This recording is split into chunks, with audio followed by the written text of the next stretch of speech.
शहरों से बड़े सपने लेकर सैकड़ों लड़कियां आए दिन सपनों की नगरी मुंबई पहुंचती हैं। लेकिन इनमें से गिनी चुनी लड़कियों को ही कामयाबी मिलती है। दरअसल फिल्म इंडस्ट्री भूल भुलैया की तरह है, जहां प्रवेश करना तो आसान है लेकिन बाहर निकलना बहुत मुश्किल, क्योंकि यहां कदम कदम पर भ्रमित करने वाले मोड़ों पर गलत राह बताने वाले लोग मौजूद रहते हैं, जिनके अपने अपने स्वार्थ होते हैं।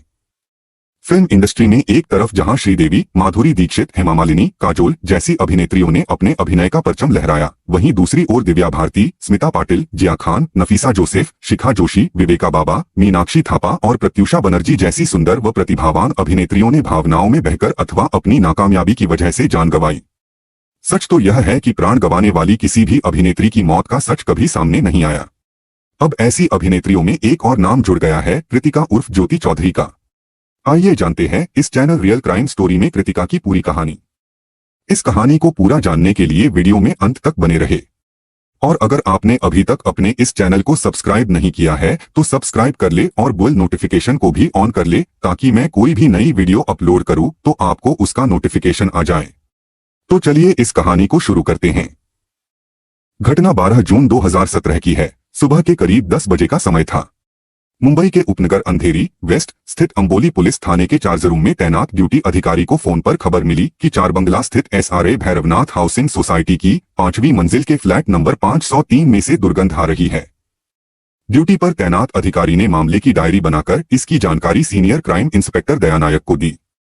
इंस्पेक्टर दयानायक मामले की गंभीरता को देखते हुए तुरंत अपने साथ पुलिस टीम लेकर घटनास्थल के लिए रवाना हो गए। उन्होंने इस मामले की जानकारी थाना प्रभारी VS गायकवाड़ और वरिष्ठ अधिकारियों के साथ साथ पुलिस कंट्रोल रूम को भी दे दी थी। जब पुलिस टीम घटनास्थल पर पहुंची तब तक वहां काफी लोगों की भीड़ एकत्रित हो गई थी। भीड़ को हटाकर पुलिस टीम कमरे के सामने पहुंची। पुलिस ने वहां मौजूद लोगों से पूछताछ की तो पता चला कि उस फ्लैट में 2 से 3 सालों से फिल्म और टीवी अभिनेत्री कृतिका उर्फ ज्योति चौधरी किराए पर रह रही थी। लेकिन वह अपने फ्लैट में कब आती थी और कब जाती थी, इसकी जानकारी किसी को नहीं थी। चूंकि उसका काम ही ऐसा था, इसलिए किसी ने उसके आने जाने पर ध्यान नहीं दिया था। पास पड़ोस के लोगों से भी उसका संबंध नाम मात्र का था। पता चला कि कई बार तो वह शूटिंग पर चली जाती थी तो कई दिन नहीं लौटती थी। फ्लैट की चाबी किसी के पास नहीं थी, जबकि फ्लैट बंद था। इंस्पेक्टर दया नायक ने वरिष्ठ अधिकारियों से बात करके फ्लैट का दरवाजा तोड़वा दिया। दरवाजा टूटते ही अंदर से बदबू का ऐसा झोंका आया कि वहां खड़े लोगों को सांस लेना कठिन हो गया। नाक पर रुमाल रखकर जब पुलिस टीम फ्लैट के अंदर दाखिल हुई तो कमरे का नजारा देखकर चौंक गई, क्योंकि कमरे का AC 19 डिग्री टेम्परेचर पर चल रहा था। संभवतः हत्यारा काफी चालाक और शातिर था।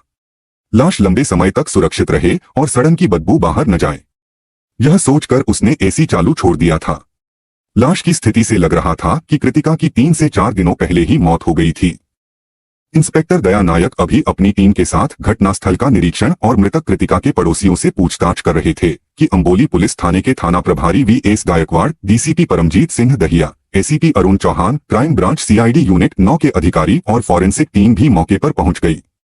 फॉरेंसिक टीम का काम खत्म हो जाने के बाद पुलिस के वरिष्ठ अधिकारियों ने घटनास्थल का सरसरी निगाह से निरीक्षण किया। थाना प्रभारी VS गायकवाड़ से जरूरी बातें करके अधिकारी अपने ऑफिस लौट गए। अधिकारियों के जाने के बाद थाना प्रभारी VS गायकवाड़ ने इंस्पेक्टर दया नायक और सहयोगियों के साथ मिलकर घटनास्थल और मृतक कृतिका के शव का बारीकी से निरीक्षण किया। कृतिका का शव उसके बेडरूम में बेड पर चित पड़ा था। शव के पास ही उसका मोबाइल फोन और ड्रग्स जैसा दिखने वाले पाउडर का एक पैकेट पड़ा था। पुलिस ने कृतिका का मोबाइल अपने कब्जे में ले लिया और पाउडर के पैकेट को जांच के लिए सांताक्रूज के कालिया लैब भेज दिया। फोन से कृतिका के घर वालों का नंबर निकालकर उन्हें इस मामले की जानकारी दे दी गई। घटनास्थल की जांच में कृतिका के बर्थडे का एक नया फोटो भी मिला, जिसमें वह 2 युवकों और 3 युवतियों के बीच पीले रंग की ड्रेस में खड़ी थी और काफी खुश नजर आ रही थी। वह फोटो संभवतः 5 और 8 जून 2017 के बीच खींची गई थी। कृतिका की हत्या बड़ी ही बेरहमी से की गई थी। उसके सिर पर किसी भारी चीज से वार किया गया था। साथ ही उसकी हत्या में अंगुलियों में पहने जाने वाले नुकीले पंजों का इस्तेमाल किया गया था। कृतिका के शरीर पर कई तरह के जख्मों के निशान थे, जिससे लगता था कि हत्या के पूर्व कृतिका और हत्यारों के बीच काफी मारपीट हुई होगी। हत्या में इस्तेमाल चीजों को पुलिस ने अपने कब्जे में ले लिया। बेड पर कृतिका का खून बहकर बिस्तर पर सूख गया था और उसकी लाश धीरे धीरे सड़नी शुरू हो गई थी। घटनास्थल की औपचारिकताएं पूरी करने के बाद पुलिस टीम ने कृतिका के शव को पोस्टमार्टम के लिए अस्पताल भेज दिया। घटनास्थल की प्राथमिक कार्रवाई पूरी करके पुलिस टीम थाने लौट आई। थाने आकर थाना प्रभारी वीएस गायकवाड़ ने इस मामले पर अपने वरिष्ठ अधिकारियों के साथ विचार विमर्श किया और तफ्तीश का काम इंस्पेक्टर दया नायक को सौंप दिया। उधर कृतिका की मौत का समाचार मिलते ही उसके परिवार वाले मुंबई के लिए रवाना हो गए। कृतिका की हत्या हो सकती है, ये बात वो लोग सोच भी नहीं सकते थे। मुंबई पहुंचकर उन्होंने कृतिका का शव देखा तो दहाड़े मारकर रोने लगे। पुलिस की जांच टीम ने उन्हें बड़ी मुश्किल से संभाला। पोस्टमार्टम के बाद कृतिका का शव उन्हें सौंप दिया गया। इंस्पेक्टर दया नायक ने कृतिका के परिवार वालों के बयान लेने के बाद थाना प्रभारी वीएस गायकवाड़ के दिशानिर्देशन में अपनी जांच की रूपरेखा तैयार की ताकि उसके हत्यारे तक पहुंचा जा सके। एक तरफ इंस्पेक्टर दया नायक अपनी तफ्तीश का तानाबाना तैयार कर रहे थे, वहीं दूसरी तरफ पुलिस कमिश्नर दत्तात्रेय परसलगीकर और joint police commissioner Deven Bharti के निर्देश पर क्राइम ब्रांच सीआईडी यूनिट 9 के इंस्पेक्टर महेश देसाई भी इस मामले की छानबीन में जुट गए थे। फिल्मों, सीरियल अथवा मॉडलिंग करने वाली लड़कियों पर पड़ोस के लोगों की, सोसाइटी में काम करने वालों की, ड्राइवरों की और गार्डों वगैरह की नजर रहती है। उदाहरण स्वरूप वडाला की रहने वाली पल्लवी पुरकायस्थ को ले सकते हैं, जिसकी हत्या इमारत के कश्मीरी सिक्योरिटी गार्ड ने उसकी सुंदरता पर फिदा होकर कर दी थी। ऐसी ही एक और घटना अक्टूबर 2016 में गोवा के पणजी में घटी थी। वहां सुप्रसिद्ध ब्यूटी फोटोग्राफर और जानी मानी परफ्यूमर मोनिका घुर्डे का शव सांगोल्डा विलेज की सपना राजवैली इमारत की दूसरी मंजिल पर मिला था। उसकी हत्या में भी इमारत के सिक्योरिटी गार्ड राजकुमार का हाथ था। इसी थ्योरी के आधार पर इंस्पेक्टर दया नायक ने अपनी टीम के साथ तफ्तीश उसी इमारत से शुरू की जिसमें कृतिका रहती थी। उन्होंने इमारत के आसपास रहने वालों से पूछताछ की और वहां लगे सीसीटीवी कैमरों के फुटेज खंगाले, वहां के सिक्योरिटी गार्डों से पूछताछ की और संदेह के आधार पर उसे हिरासत में भी लिया। उस इमारत का दूसरा सिक्योरिटी गार्ड लखनऊ गया हुआ था। उसकी तलाश में पुलिस की एक टीम लखनऊ भी भेजी गई, लेकिन वहां से उसे खाली हाथ लौटना पड़ा। 27 वर्षीय मॉडल और अभिनेत्री कृतिका उत्तराखंड के हरिद्वार की रहने वाली थी। उसके पिता हरिद्वार के सम्मानित व्यक्ति थे।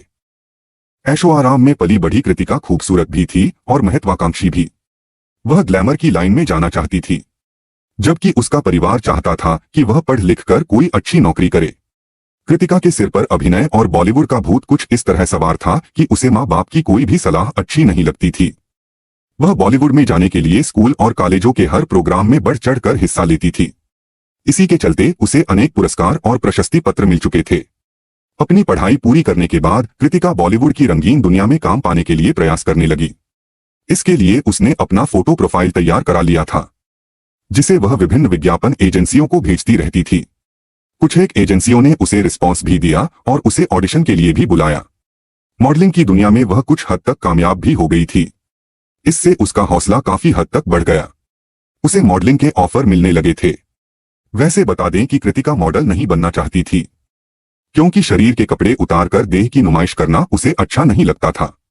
पर फिल्मों में काम करने की ललक उसे ऐसे विज्ञापनों में काम करने को मजबूर करती रही और इन्हीं के सहारे वह मुंबई जा पहुंची।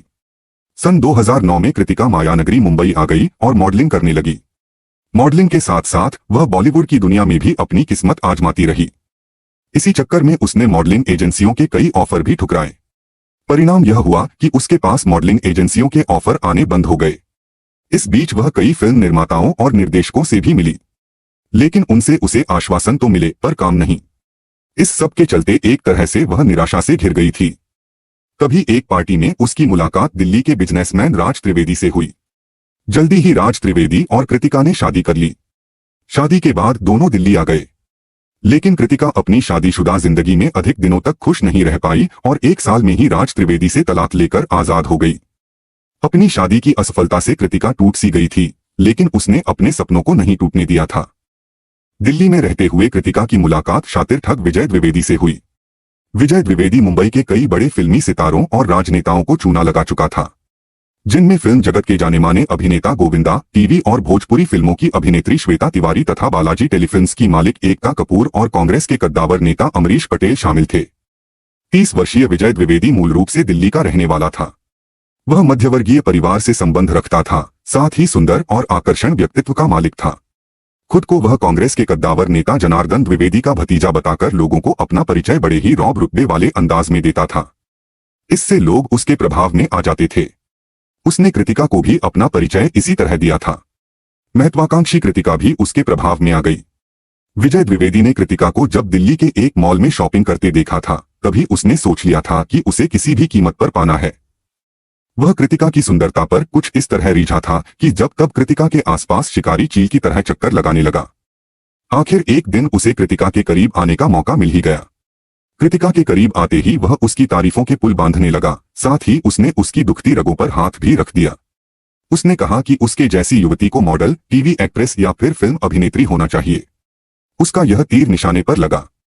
नतीजा यह हुआ कि शादी और फिर तलाक होने के बाद भी कृतिका के दिल में बॉलीवुड के जो सपने बरकरार थे, उन्हें हवा मिल गई। आखिरकार विजय द्विवेदी ने कृतिका को अपनी झूठी बातों से अपने प्रेमजाल में फंसा लिया। कृतिका की नजदीकियां पाने के लिए उसने उसकी कमजोरी पकड़ी थी। उसे करीब लाने के लिए ही उसने हाई प्रोफाइल अभिनेताओं और राजनीतिक रसूखदारों के नाम लिए थे। बात बढ़ी तो दोनों की मुलाकातें भी बढ़ गईं। कृतिका को भी विजय द्विवेदी से प्यार हो गया। कृतिका को अपनी मुट्ठी में करने के बाद विजय द्विवेदी ने अपनी पत्नी को तलाक दे दिया और कृतिका से शादी कर ली। सन 2011 में कृतिका विजय द्विवेदी के साथ अपनी किस्मत आजमाने वापस मुंबई आ गई। दोनों अंधेरी वेस्ट के लोखंडवाला कॉम्प्लेक्स इलाके में किराए के एक फ्लैट में साथ साथ रहने लगे। मुंबई आने के बाद कृतिका फिर से बॉलीवुड की गलियों में संघर्ष करने लगी। दूसरी ओर विजय द्विवेदी अपने शिकार ढूंढने लगा था। बहरहाल इस बार एक तरफ कृतिका उर्फ ज्योति चौधरी की किस्मत रंग लाई, वहीं दूसरी ओर विजय द्विवेदी की किस्मत के सितारे गर्दिश में आ गए। कृतिका को जल्द ही फिल्म रज्जो में कंगना रनौत के साथ एक बड़ा मौका मिल गया। यह फिल्म सन 2013 में बनकर रिलीज हुई तो दर्शकों को कृतिका का अभिनय पसंद आया। इसके बाद कृतिका के सितारे चमकने लगे। फिल्म रज्जो के बाद टीवी धारावाहिक परिचय से उसकी एंट्री एकता कपूर की कंपनी में हो गई। इसके साथ ही उसे क्राइम धारावाहिक सावधान इंडिया में भी काम मिलने लगा। जहां सन 2013 से कृतिका का कैरियर संवरना शुरू हुआ, वहीं विजय द्विवेदी के कैरियर का सितारा सन 2012 में डूब गया था। कांग्रेस नेता अमरीश पटेल को ठगने के बाद उसके कैरियर की उल्टी गिनती शुरू हो गई थी। कांग्रेस नेता अमरीश पटेल के ठगे जाने की खबर जब उनकी पार्टी के वरिष्ठ नेता जनार्दन द्विवेदी को मिली तो वह सन्न रह गए थे। उन्होंने इस मामले का संज्ञान लेते हुए इसकी शिकायत तत्कालीन मुख्यमंत्री पृथ्वीराज चौहान से कर दी कि कोई उन्हें अपना चाचा बताकर उनकी छवि खराब करने की कोशिश कर रहा है। मुख्यमंत्री पृथ्वीराज चौहान ने यह मामला क्राइम ब्रांच को सौंप दिया। क्राइम ब्रांच विजय द्विवेदी के पीछे लग गई। फलस्वरूप सन 2012 के शुरुआती दौर में उसे गिरफ्तार कर लिया गया। उस वक्त वह कांग्रेसी नेता सुरेश कलमाड़ी को अपना शिकार बनाने की कोशिश कर रहा था। कलमाड़ी से भी उसने खुद को जनार्दन द्विवेदी का भतीजा बताया था। क्राइम ब्रांच ने उसे अपनी कस्टडी में लेकर पूछताछ की तो सारा मामला सामने आ गया। यह बात जब कृतिका को पता चली तो वह स्तब्ध रह गई। विजय द्विवेदी के संपर्क और 1 साल तक उसके साथ रहने के बावजूद भी वह उसकी हकीकत नहीं जान पाई थी। दरअसल वह उससे भी बड़ा एक्टर था। बहरहाल विजय द्विवेदी के ठगी का पर्दा उठते ही कृतिका ने उससे तलाक ले लिया। उसका साथ छोड़कर वह अलग रहने लगी। वह अपनी जिंदगी अपनी तरह से बिता रही थी। छोटे पर्दे पर उसके लिए काम की कोई कमी नहीं थी। हत्या के पहले उसने खुशी खुशी अपना बर्थडे मनाया था। उसके 2 से 3 दिनों बाद ही उसकी हत्या हो गई थी। धीरे धीरे इस घटना को घटे लगभग 1 माह के करीब हो गया, लेकिन अभी तक अभियुक्तों के बारे में पुलिस को कोई जानकारी नहीं मिली थी। पुलिस अपनी तफ्तीश की कोई दिशा तय करती, तभी सांता क्रूज के कालिया लैब की रिपोर्ट देखकर उनका ध्यान एमडी ड्रग्स की तरफ गया। इसी बीच कृतिका के परिवार वालों ने बताया कि अपनी पहली शादी और तलाक के बाद वह काफी दुखी थी, जिसके चलते वह ड्रग्स लेने लगी थी। जांच अधिकारियों ने उनके इसी बयान को आधार बनाकर जांच करने का फैसला किया। एसीपी अरुण चौहान ने एक नई टीम का गठन किया। इस टीम में उन्होंने क्राइम ब्रांच के इंस्पेक्टर उदय राज शिर्के, नंदकुमार गोपाल, थार पुलिस थाने के असिस्टेंट इंस्पेक्टर जोगदंड, वैशाली चौहान, दयानायक और साबले आदि को शामिल किया। टीम के लोगों को अलग अलग जिम्मेदारी सौंपी गई। सीनियर इंस्पेक्टर सीएस गायकवाड़ के निर्देशन में जांच टीम ने घटनास्थल का निरीक्षण किया और सीसीटीवी कैमरों की फुटेज खंगाली।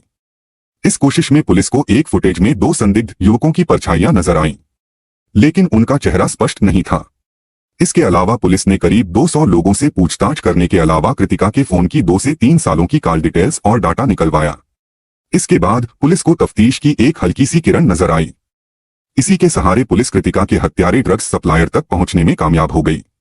दरअसल कृतिका को ड्रग्स लेने की आदत पड़ गई थी। उसे ड्रग्स आसिफ अली उर्फ सन्नी सप्लाई करता था। वह सिर्फ कृतिका को ही नहीं बल्कि और भी कई फिल्मी हस्तियों को ड्रग्स सप्लाई किया करता था। इस चक्कर में वह जेल भी गया था। पूछताछ में उसने बताया कि वह जेल जाने के पहले कृतिका को ड्रग्स सप्लाई करता था, लेकिन उसके जेल जाने के बाद कृतिका उसके दोस्त शकील उर्फ बॉडी बिल्डर से ड्रग्स लेने लगी थी। शकील उर्फ बॉडी बिल्डर थाने की एक इमारत में किराए की काफी मोटी रकम देकर रहता था। ड्रग्स सप्लाई के दौरान कृतिका और शकील खान की अच्छी दोस्ती हो गई थी। इसी के चलते वह कई बार कृतिका को उधारी में ड्रग्स दे देता था।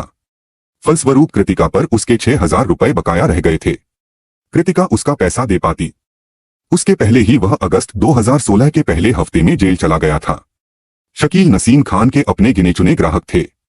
उन लोगों को ड्रग्स सप्लाई करने के लिए शकील खान बादशाह उर्फ साध्वी लालदास से ड्रग्स लेता था। दोनों के बीच उधारी चलती रहती थी। नवंबर 2016 में जब शकील जेल से बाहर आया तो उसके दोस्त बादशाह ने उससे अपने पैसों की मांग की। कृतिका पर उसके 6,000 रुपए बाकी थे। दरअसल एक ही धंधे में होने के कारण शकील खान ने बादशाह से ड्रग्स लेकर कृतिका को सप्लाई किया था। बादशाह ने जब शकील खान पर दबाव बनाया तो उसने कृतिका से अपने बकाया पैसों की मांग शुरू कर दी, लेकिन कृतिका उसका पैसा देने में आनाकानी कर रही थी। इस बीच करीब 6 महीने का समय निकल गया। घटना के दिन शकील खान अपने दोस्त बादशाह को यह कहकर कृतिका के घर ले गया कि पैसा वह कृतिका के घर पर देगा, लेकिन ऐसा नहीं हो सका। रात का खाना पीना करने के बाद चलते समय जब शकील खान ने कृतिका से अपने पैसे मांगे तो उसने पैसे देने में मजबूरी जताई। इसकी वजह से दोनों में विवाद बढ़ गया। कृतिका ने चिल्लाकर लोगों को एकत्र करने की धमकी दी तो शकील खान को गुस्सा आ गया। उसने कृतिका के साथ मारपीट शुरू कर दी।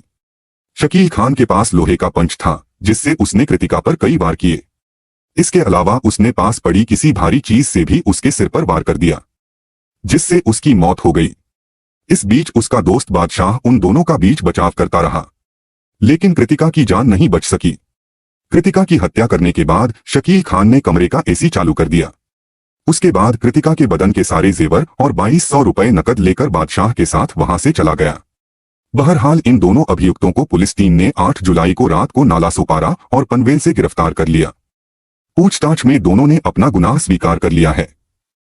विस्तृत पूछताछ के बाद उनके खिलाफ हत्या का मुकदमा दर्ज करके उन्हें अदालत में पेश किया गया, जहां से उन्हें न्यायिक हिरासत में आर्थर जेल भेज दिया गया। दोनों अभियुक्त अभी जेल में हैं। लेकिन जांच अधिकारियों के सामने अभी भी एक प्रश्न है कि क्या मात्र 6,000 रुपए के लिए कृतिका की हत्या की गई? ऐसा लगता तो नहीं है, क्योंकि 6,000 रुपए ना तो ड्रग्स सप्लायरों के लिए बड़ी रकम थी और ना ही कृतिका के लिए। बहरहाल मामले की जांच अभी जारी है। आज के लिए बस इतना ही। फिलहाल मुझे दीजिए इजाजत। फिर मिलते हैं ऐसी ही किसी और सच्ची कहानी के साथ, जिसे मैं आपको पूरे विस्तार से बताऊंगा। और आप कमेंट करके जरूर बताना कि आपको ये कहानी कैसी लगी। और जाने से पहले चैनल को सब्सक्राइब करें और ज्यादा से ज्यादा लाइक और शेयर करें। धन्यवाद।